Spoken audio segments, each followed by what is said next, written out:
Hello and welcome. I have not played a game for YouTube or anything in quite some time. And there's a very good reason for that, but I'm not going to really get into that. Instead, I am going to tell you that I have been wanting to play this game for a while. It just never really happened for one reason or another. But I'm just not going to dawdle. Let's just go right into it. New game, yes.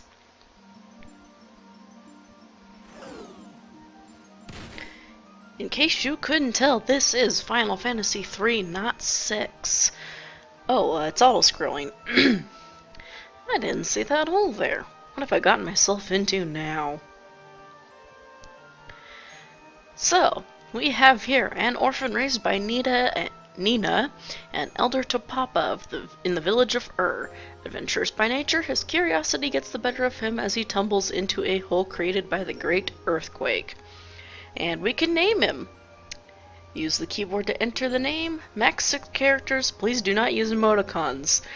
Now that please do not use emoticons makes me want to name him, something silly like, let's see, like, that. But for the purposes of this, I will be sticking with the default name. This is Luneth, our first character. So let's go with that.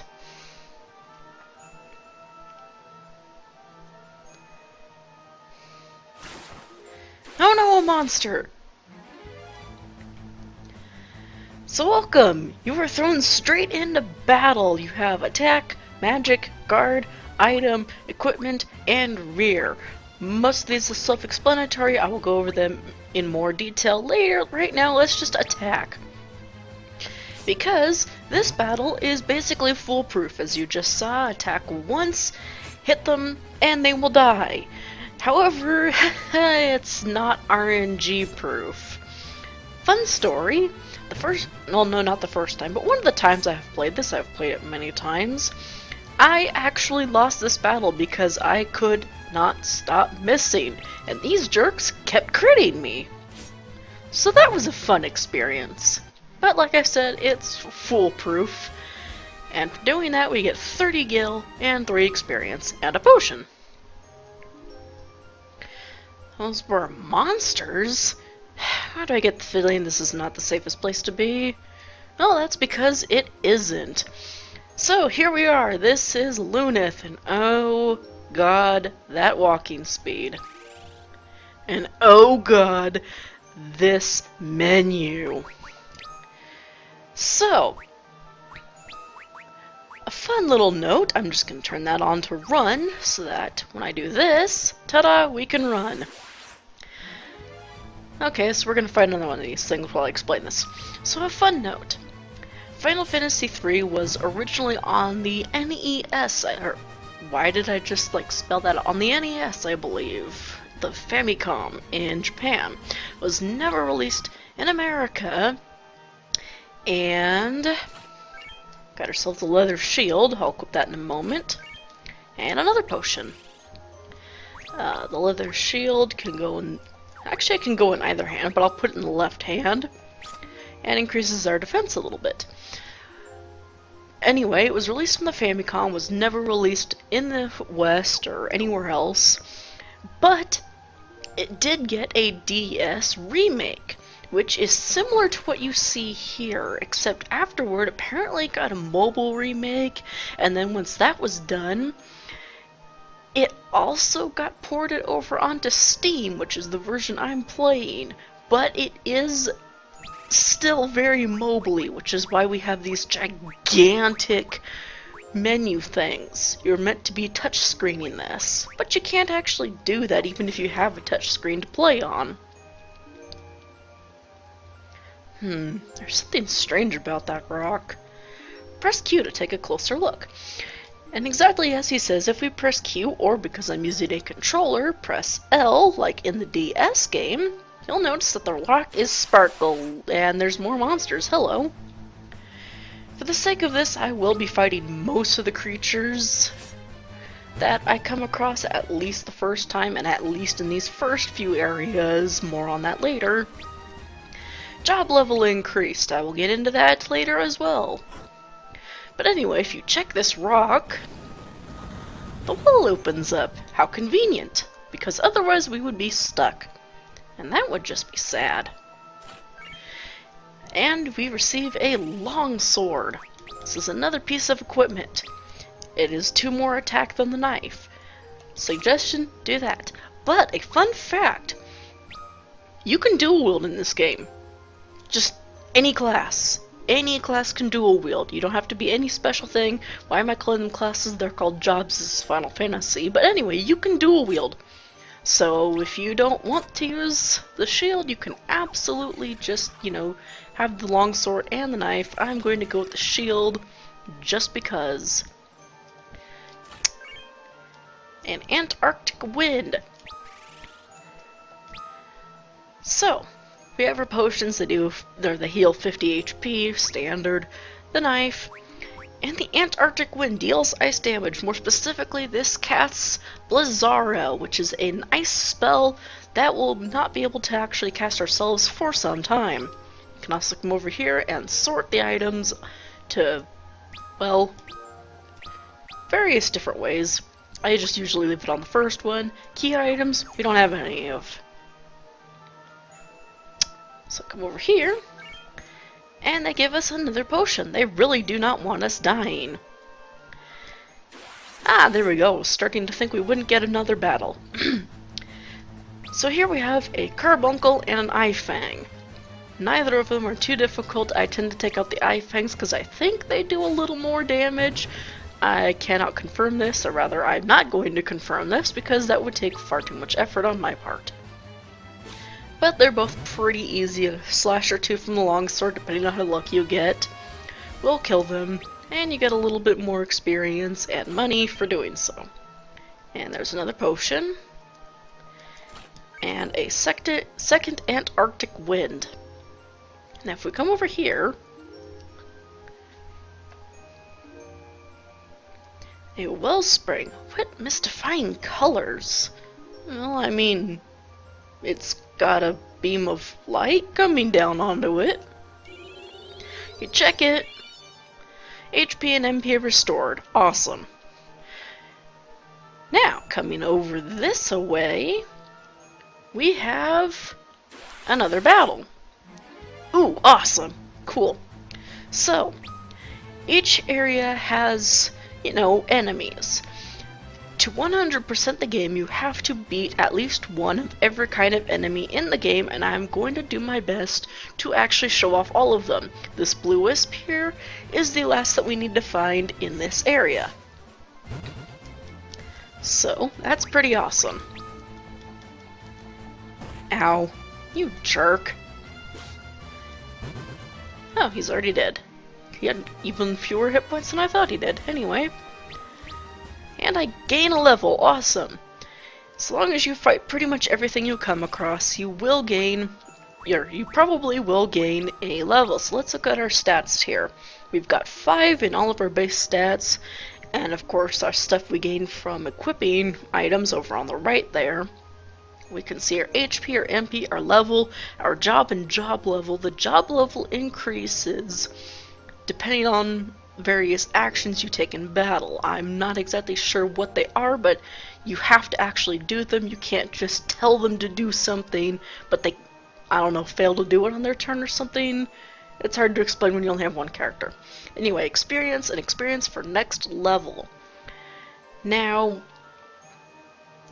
I'm going to do something here for a moment, because of that for next level. I'm going to go and find something else to fight here, because I want to be fairly close to my next level, or rather closer.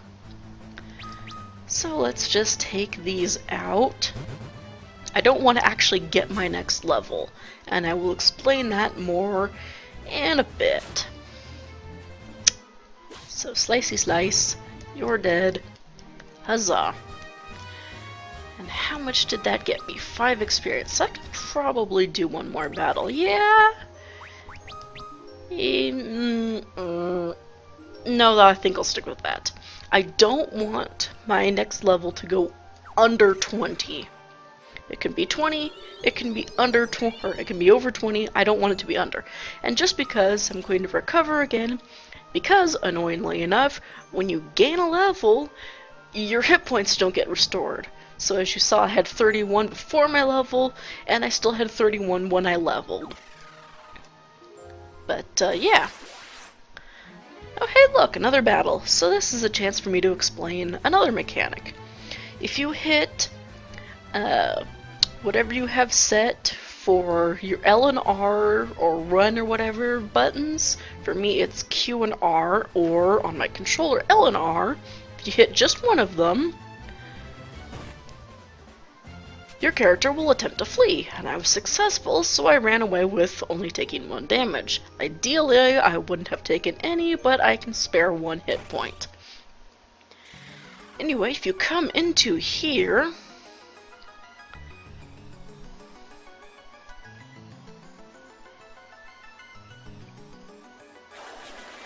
what's that? An evil creature attacks Luneth. We have the first boss. This is Land Turtle. Real original, guys. Anyway, remember those Antarctic winds we had or found? Turns out this thing's kinda weak to them. So, let's just set off one of those and 44 damage. And he deals 4 damage to me. Now, without the shield, you'll be taking roughly 10 damage, but you'll also be able to deal out about twice as much in physical damage to him. Something I didn't get to show off, but will do now, is that in battle you can change up your weapon and shield on the fly. So if I wanted to, I could switch over to the knife. But I'm going to stick with the shield because I don't want to take that much damage, because again, you can lose this battle. As you can see, I did 12 damage there. I would probably be averaging about 21 with the knife instead of the shield, but again, I would be taking a lot more damage myself. I could use the second Antarctic wind, but I'm an item hoarder, so I like to keep at least one of every item I find. And because I'm not too sure when the next Antarctic wind will come up, I'm just going to melee this guy to death. Besides, he doesn't take much. So there's the first boss. And there's why I didn't want to go under 20 hit experience until my next level, because you receive 20 for beating him, and hey, job level increase. Cool.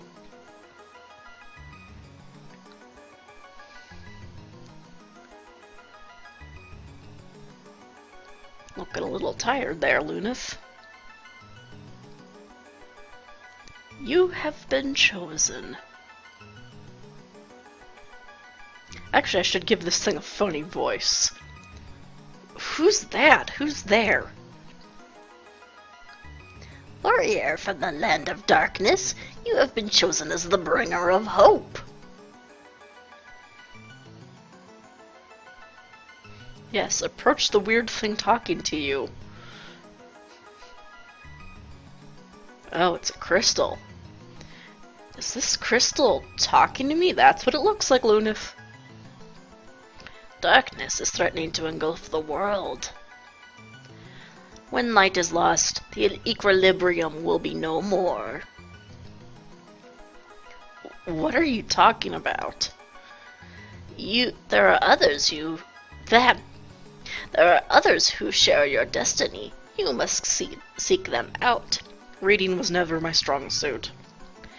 Once you find them, I will bestow upon you our last light, our last hope. Now, go! Whoa, wait, I don't understand. Yeah, me neither, Luneth. So, here we are. Outside the cave we were just in. Oh, and there we are. Dot dot dot. Dot dot dot dot dot dot. I'm back on the surface. What was that? Light, darkness, our last hope? What was that all about? So here we are outside the cave that we started in. And because we were facing south naturally, you want to go south. Untrue. Go back inside the cave. This is Altar Cave, the place we were just in. As you can see, there's more goblins to be fighting, and I will fight a few of these. I do want to get my next level, I just didn't want to get too much into my next level. And once again, I will explain more reasons for that later. Anyway, as you can kind of tell, there's a secret thing there that you can walk through. Leather cap and bronze bracers. More equipment, this time for defense. The cap goes on the head, and the bracers go on the arms, bringing our defense up to 5. Not bad. Go back through here. And more to kill. I believe this will leave me with 3 more experience I need to get for my level. Oh yeah, and generally killing bosses restores your health, that's why I was back up to 39. Very handy, that. Ta-da! I'm just going to double check my experience. Yes, 3 more to go. Cool. So, come down these stairs, and over this away, and you see this right there? That's the hole that Luneth fell down in at the very beginning, so don't go down there unless you want to go through the whole dungeon again. We've got ourselves another longsword, more bronze bracers, more creatures to fight. Now fighting these is going to take me is going to get me more experience than I want, so I'm just going to run away. Sleep, that is a dark magic spell that, well, inflicts sleep. I'm not going to equip that just yet. Instead, I'm going to move on and run away from more enemies. And let's open this for another long sword. And for bronze knuckles. Bronze knuckles are a knuckle weapon, and they do slightly more than the long sword, but I can equip them, so I'm going to. And just because I can, I'm going to sort my inventory. So now that we've got all of that, let's get the heck out of here. We've been in this cave far too long. It's been 18 minutes that I've been recording. Not sure how long it's going to come out in actual view time. But anyway, right here is the first town we want to go to. Before that, though, I'm going to grind up just a tiny bit. Those last 2 experience points won't take long, I hope. So there's one of them. Yep, there's the 1 experience and a job level. Cool. And another potion. Even cooler. Come on, give me my last creature. Please be 1. It's 2. I'm not going to fight 2, I'm only going to fight 1. I only want 1 experience point. Again, you'll see why in a moment.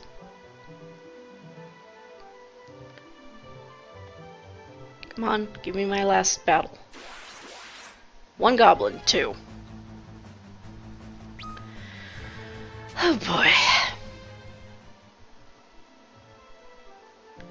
Come on, last goblin. 1 goblin, back attack.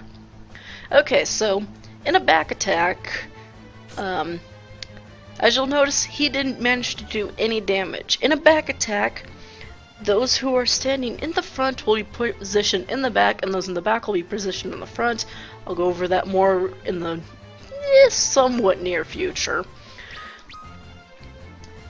Basically, we're going to do less damage to each other at the moment, but that doesn't really matter because I still one-shot him and got the last experience point I wanted. Wait.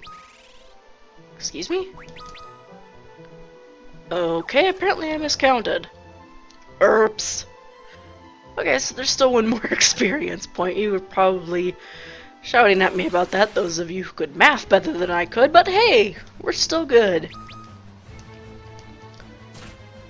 Alright. Got it. Now I should get my level up.